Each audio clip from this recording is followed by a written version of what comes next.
형제들에게 범죄한 자에 대해서 교훈해 주시면서 만일 형제가 범죄하면 먼저 혼자 가서 본면해 보고 그래도 듣지 않으면은 두세 사람이 가서 권고하고 그래 듣지 않으면 교회에 말하고 그렇지 않으면 아예 이방이나 세리같이 여기라 하시고 교회는 이를 위해서 기도하라 말씀하실 때에 베드로가 주여 형제가 내게 죄를 범 몇 번이나 용서해 주리까 라고 했죠. 그때라는 이 말은 시간적으로 그 다음을 나타내는 말이기 때문에 그리고 나서 라고도 할 수 있는데 같은 18장에 그때라는 말이 1절에도 나오고 여기도 나오는데 1절에 나온 말은 앞에 있던 일들과 동일한 시점에 일어남을 보여주는 표현 때문에 킹제임스 같은 데서는 한글 킹제임스 같은 바로 그때라는 표현을 씁니다.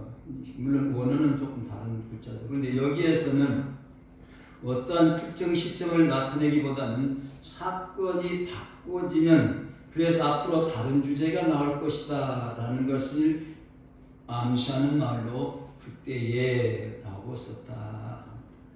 몇 번이나 용서해 주리까 할 때 용서해 주리까는 1차적으로는 보내버린다 라고는 뜻을 가지고 있는데 매우 다양하게 쓰이는 말이라고 합니다. 그래서 고린도서 7장 11절에 남편도 아내를 버리지 말라 하신 말씀에서 아내와 인연을 끊어버린다 라는 뜻으로 이혼한다는 뜻으로 쓰였고 마태복음 27장 50절에서는 예수님께서 다시 크게 소리 지르시고 영혼이 떠나가신다 라는 곳에 사용돼서 죽는다 라는 뜻으로 쓰였고 또 18장 32절에 내가 빌기에 내가 내 빛을 전부 탕감해 주었다.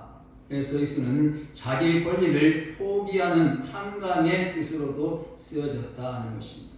이처럼 다양하게 쓰이는 것들을 봐서 용서해 주리까 라는 말은 본래의 상태에서 완전히 떠나서 다른 상태로 가는 것을 뜻하는데 여기서도 자신에 대해서 잘못한 것은 분명하지만 그 잘못에 더 이상 개의하지 아니하고 잘못을 하지 않았을 때와 똑같이 대한다라는 뜻으로서 형벌을 좀 참아주마 하는 뜻보다도 완전히 용서해 준다 하는 것을 가르치는 말이라 합니다. 7번 하리까 하는 말은 여기에 상응하는 히브리어 세바라는 말이 있는데 이 말이 매우 중요한 상징적인 의미를 가져서 하나님께서 제7일에 천지를 창조하신 것을 완결한 것을 나타내 주듯이 완전을 뜻하는 의미가 있다. 그런가 하면 제7일은 거룩한 안식이며 제7일은 거룩한 안식년으로 지켜진 규례에서 알 수 있는 것 같이 거룩하다 하는 뜻도 있고 속죄일에 피를 7번 뿌린 사실과 관련해서는 죄의 용서에 대한 상징적인 의미를 지니고 있다. 당시에 랍비들은 자신에게 잘못한 자에 대해서 3번 용서해 주는 것은 대단한 관용으로 평가해서 이를 실천하도록 가르치면서 만일 사람이 한 번 범죄하면 그를 용서하라. 2번 범죄하더라도 용서하라. 3번째 범죄하더라도 용서하라. 그러나 만약에 4번째에 범죄하는 용서하지 말라 했다고도 합니다. 이러한 내용들은 아모스 1장 3절이나 2장 1절에서 여호와께서 가라사대 다메섹의 서너 가지 죄로 인하여 내가 그 벌을 돌이키지 아니하리니 하신 말씀이나 욥기서 33장 29절에서 이 사람에게 이 모든 일을 제3 행하시면 이 제3이라면 3번째까지란 말이죠. 그 영혼을 구덩이에서 끌어돌이키고 생명의 빛으로 그에게 비추게 하십니다 하신 말씀들에 근거한 가르침이었을 것이라 하기도 합니다. 그런데 베드로는 이것보다도 훨씬 넓은 마음의 자세를 보여주면서 히브리 사람들의 큰 의미를 가지고 있는 숫자인 7을 염두에 두고 7번 용서는 충분치 않겠습니까? 하는 뜻으로 예수님께 질문을 했다는 것입니다. 그런데 이 질문에 대해서 예수님께서는 어떻게 하라고 하십니까? 70번씩 7번이라도 할지니라 하십니다. 70번은 7을 의미하는 7번의 10배가 되는 말이죠. 그래서 이 말이 70번씩 7번이라면 해석상이 약간 문제들이 있어서 70 곱하기 7로 490으로 보는 경우도 있고 70 더하기 7로 해서 77로 보는데 영어 성경도 어떤 성경은 495, 어떤 성경은 77로 이렇게 해석을 하고 우리 한글 성경 표준세번역에서는 7번만이 아니라 70번을 7번이라도 여기한다고 난해주에다가는 77번까지라고도 해서 두 가지를 다 수용하는 입장을 취하기도 합니다. 그러나 490을 취하든 77을 취하든 결과적으로 그 의미에 있어서는 차이가 없다는 것입니다. 왜냐하면 490이나 77이라는 이 숫자는 그 크기의 의미가 있는 것이 아니고 끊임없이 무한히 용서를 하라는 뜻으로 사용한 말이기 때문이라는 것입니다. 우리는 490번하고 491번째는 용서하지 않고 그런 것이 아니고 77번 용서하고 76번 용서 아니고 그걸 뛰어넘어서 끝없이 이 7이라는 숫자는 완전 숫자이기 때문에 계속해서 용서하라는 뜻이라는 것입니다. 그래서 베드로는 내가 7번쯤 됐으니까 이 정도 되지 않겠습니까 하고 이 7을 사용하셨는데 주님께서는 끊임없이 끝없이 용서해야 된다는 뜻으로 70과 7의 숫자를 겹쳐 사용했다는 것입니다. 그리고 어떤 비유를 주십니까? 이러므로 천국은 그 종들과 회개하려는 어떤 임금과 같다. 용서에 대해서 말씀을 하시다가 천국은 이와 같다 하시는 천국이 바로 무한한 용서가 있는 곳이기 때문이라 하는 것입니다. 따라서 이미 임한 하나님 나라의 시민이며 장차 완성될 하나님 나라의 주인공 될 성도들은 무한한 용서의 실천자가 되어야 한다 하는 것을 가르쳐주기 위해서 이 말씀을 하신다는 것입니다.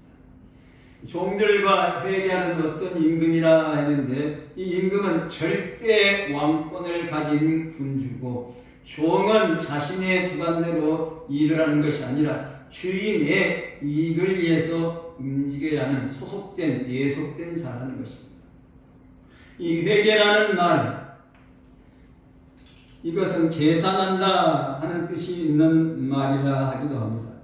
그래서 여러 가지 형태로 쓰이고 있는 것이 사실인데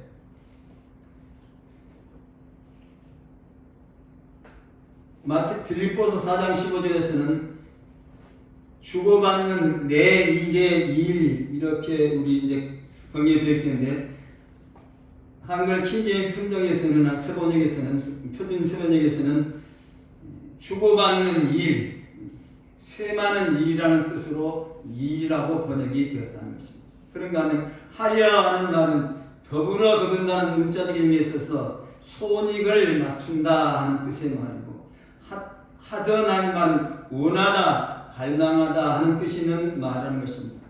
그러니까 한동안 계산하지 않다가 손익을 계산하기 위해서 자리를 마련했는데 회개라는 말과 손익을 맞춘다는 뜻이 있는 이 하리라는 말이 함께 쓰인 것을 통해서 철저하게 계산하려고 했다. 그래서 개정판에서는 계산이란 말로 번역을 하고 있기도 합니다. 그럼 이렇게 하기 위해서 이 임금님이 어떻게 했다고 합니까? 회개할 때에 1만 달란트 빚진 자 하나를 데려왔다 그럽니다. 이 데려왔다 하는 말은 자의에 의해서 온 것이 아니라 억지로 끌려오는 상태를 나타내는 말로서 임금에게 해당하는 그에게라는 말이 있어서 바로 임금 앞으로 끌려왔다는 것을 강조하고 영적으로는 우리 모든 인생이 심판주이신 하나님 앞에 나아가서 회개할 날이 있는 것을 가르쳐 준다는 것입니다. 이 달란트는 당시 화폐 단위로 한 달란트가 6천 데나리온이고 한 데나리온은 남자 성인의 하루 품삯이기 때문에 일반 달란트는 하루 동안 6천만 명이 일한 품삯에 이르는 어마어마한 금액이었다기도 합니다. 그런데 이렇게 불려온 종의 형편은 어떠합니까? 갚을 것이 없는 자였던 것입니다. 내게는 갚을 능력이 없다라는 것을 강조하기 위해서 우리 성경은 잘 안 나오는데 그가 우리말에는 이 주어가 나타나요. 그래서 우리말을 외국어로 번역해 주려고 할 때에 번역하기 어려운 것이 주어를 잘 안 쓰기 때문에 어렵다고. 그 번역하는 사람들이 고치기가 우리말을 쓰다 보면 그냥 우리는 주어 없어서 통해요. 근데 이건 반드시 주어가 되기 때문에 이걸 주어를 뭘로 써야 할지 몰라서 글 쓴 사람이 의도를 잘 모르니까 어렵다고 하는데 원문에는 이런 표현들이 많죠. 강조하기 위해서는 더 쓰지만 강조를 안 해도 동사 뒤에는 이 주어들이 다 숨어 있기도 하죠. 어쨌든 갚을 능력이 없는 자였습니다. 그러한 그에게 어떻게 했다고 합니까?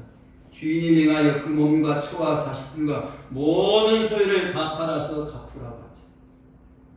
주인은 임금이란 말이 바뀐 것으로 나타나는데 이렇게 바꿔지는 것은 채권자가 절대 권력을 가진 자임을 드러내고 종이 전적으로 그 채권자의 종식됨으로 주인의 처분에 따를 수밖에 없다는 것을 드러내고 있다는 것입니다. 그래서 주인은 갚을 것을 저에게 몸도 팔고 처와 자식들 다 팔아서 갚으라 하는 것입니다. 그렇게 하니까 종은 어떻게 합니까?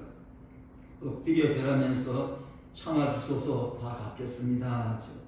이 엎드린다 하는 말을 지기하면 그러자 그 종은 엎드려서 그에게 절했다라는 말을 썼습니다.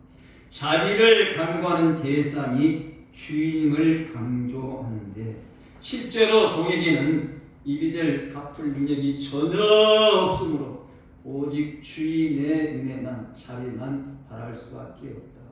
범자노리 인생이 할 수 있는 것 하나님 앞에 하나님의 은혜와 자비밖에 구할 것이 없다 하는 것을 보여준다는 것입니다.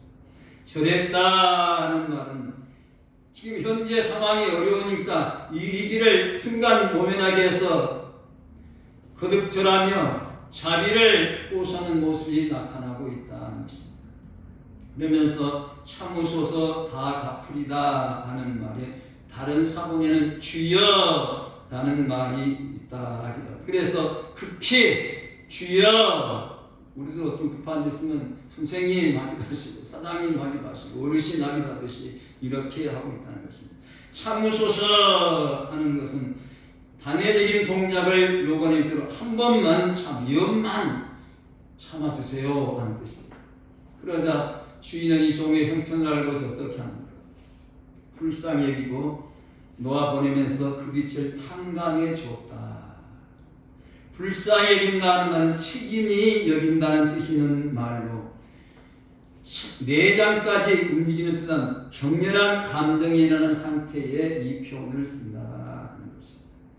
그래서 아버지의 품을 떠나서 모든 재산을 허비하고 자기 두려운 탕자를 맞이하는 아버지가 친근히 여겼다 라는 데 사용한 같은 말이라는 것입니다. 놓아보내주면서 빚을 탕감해 줬다는 것은 여기도 역시 그에게 라는 표현이 있어서 궁유를 입은 대상이 누구인가를 분명하게 밝히고 있어서 표준 세면역 같은 데서 주인은 그 종을 가엾게 해서 그를 놓아주고 그런가 하면 킹제임스 성경에서 이에 그 종이 주인의 불쌍히 있는 마음을 가지고 그를 풀어주며 그에게 그 빚을 하고 표현하고 있다는 것입니다.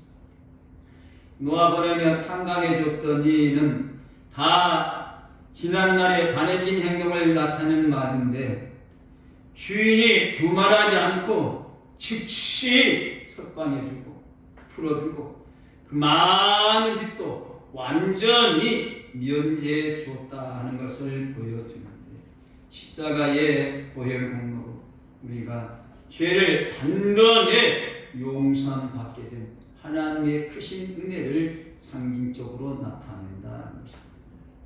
이렇게 용서받고 판단받은 종이 어떻게 합니까? 나가서 백다리온 빚진 동관 하나를 붙잡고 목을 잡고 빚 갚아.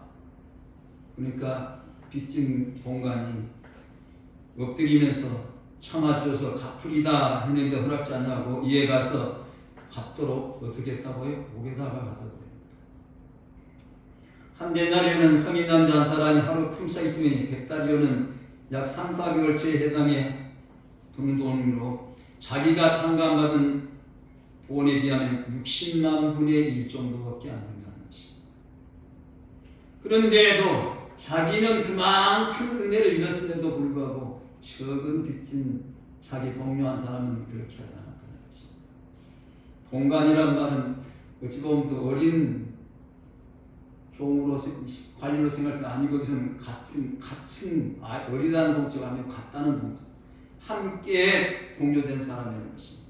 그래서 같은 처지라는 것입니다.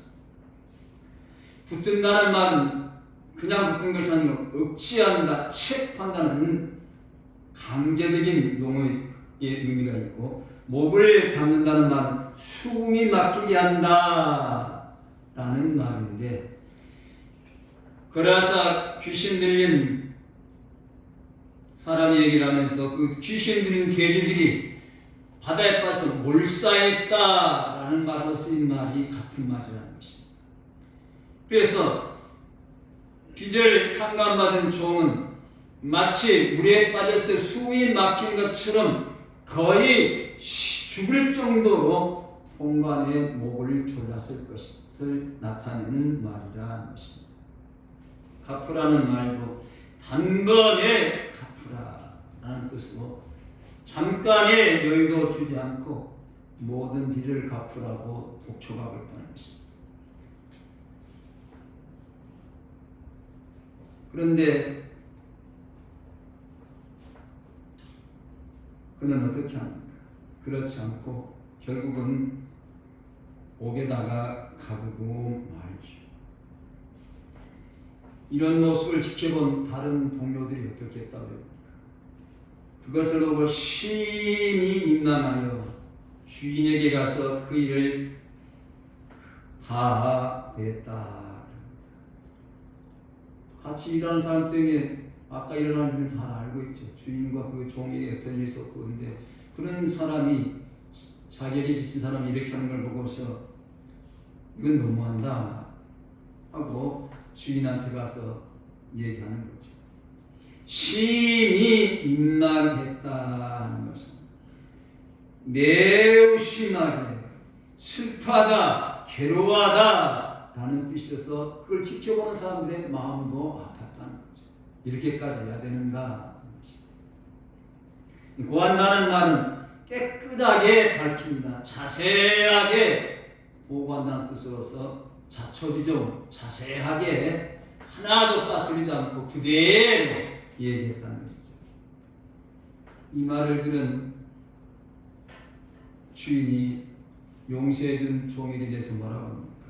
악한 종아, 내가 빌기에 빚을 다 탕감해 줬는데 내가 너를 불쌍하게 여겼던 같이 너도 그를 불쌍히 여기는 것이 마땅치 않았나 하고서는 노예에서 그 빚을 다 갚도록 그를 옥주력에 붙였다 맡겼다.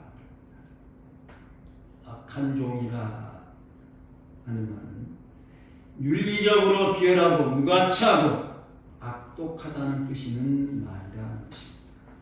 내가 빌기에라는 말은 내가 나에게 빌었다 하는 뜻이 있는 말로서 용서를 베푼 자가 주인 자신임을 드러내고 있다는 것입니다. 마땅치 아니하냐 하는 말은 반드시 그렇게 해야만 했다 하는 내적인 필요성을 강조하며 주인은 빚진 동안을 용서해 주는 것이 이미 더 큰 용서를 받았던 종이 반드시 필연적으로 해야 될 의무임을 강조하고 있다는 것입니다. 특별히 아니하냐 하는 이 말은 용서해 주는 것이 너무 마땅한 일임을 거듭 강조하고 있다는 것입니다. 그래서 1만 달란트 빚진 그 종이 그 빚을 다 갚도록 하니, 도록이라는 말이 완전히 갚기 전까지는 놔줄 수가 없다는 것입니다. 그리고 옥졸들에게 붙였다 하는 것은 몹시 괴로워하나이다 라는 말의 뜻이 있는 말로서 괴롭게 하는 사람, 고문하는 자를 가리키며 육체적인 질병이 가지는 고통, 해산의 고통, 심각한 정신적인 고통을 나타내는 태도도 역시 사용된 말로서 옥에 갇힌 이 사람의 고통이 얼마나 큰 것인가 하는 것을 깨닫게 한다는 것입니다. 우리 사극들 보면은 요즘 감옥에 갇히면 노동을 하고 그렇게 심한 곳은 아닌데 그때 보면 환경이 열악하고 고문도구도 무시무시한 것들이 많죠. 제일 많이 하는 고문이 손가락 사이에 물 껴가지고 누르는 거. 어렸을 때 학교에 다니면서 미운 학생들이 있으면 손가락 꺼내갖고 누르면서 아프냐 이런 건 아무것도 아니죠. 이 말씀을 쉬고 결론적으로 뭐라고 하십니까? 너희가 각각 중심으로 형제를 용서하지 않으면 내 천국께서도 너희에게 이와 같이 하십니다. 1만 달란트 빚진 종과 100달러 빚진 종이 우리 인생들이라는 것입니다. 그런데 우리는 예수 믿는 우리는 이미 1만 달란트의 빚을 용서받은 죄인이라는 것입니다. 그렇기 때문에 세상에 있는 100달러 빚진 자 같은 사람들에 대해 용서를 해야만 한다는 것입니다. 이 중심으로 하는 것은 마음으로 라는 뜻으로서 그냥 체면 살리기 위해서 겉으로 용서해 주는 척 하는 것이 아니라 마음에서 심중에서 우러나서 완전히 그 죄를 잊어버리고 그 사람이 그런 죄를 짓기 전의 상태로 도와주라는 것입니다. 그래서 우리가 하는 기도 가운데 제일 하기 힘든 기도가 주기도문이라 그러죠. 왜 그렇습니까? 우리가 우리에게 죄 지은 자를 사하여 준 것 같이 우리 죄를 사하여 주옵시고 이 부분이 제일 어렵다는 것입니다. 왜요? 우리가 사실 용서를 잘 못하거든요. 두고 보자 하는 마음이 우리에게 늘 있다는 것입니다. 그러면서 이 주기도문을 하는 것은 안 된다는 거죠. 요즘 이제 코로나를 겪으면서 조금 보수적인 입장에서 여기에 대한 태도들이 여러 가지 형태로 나타나면서 너무한다 하는 사람도 있고 잘한다 하는 사람도 있고 여러 가지 형태가 있는데 우리가 어떤 자세를 취할 것인가 하는 것도 생각해 보게 하는 뜻이 있는 말이라고 할 수 있겠습니다. 우리는 이미 지옥 갈 백성들인데 예수님께서 십자가의 희생으로 그 빚을 탕감해 주셨어요. 그렇기 때문에 우리는 도무지 용서할 수 없다고 느껴지는 어떤 사람일수 있기 때문에 내 생각으로 용서하는 것이 아니라 나를 십자가 앞으로 데리고 가서 그 십자가에 달리신 주님을 바라보면서 내가 어떻게 할 것인가 다시 한번 살펴보면서 주님께서 내게 가르치신 이 비유를 다시 한번 기억하고 용서하면서 하나님의 뜻을 이루시는 모두가 되어야 할 줄로 믿습니다. 하나님 감사합니다.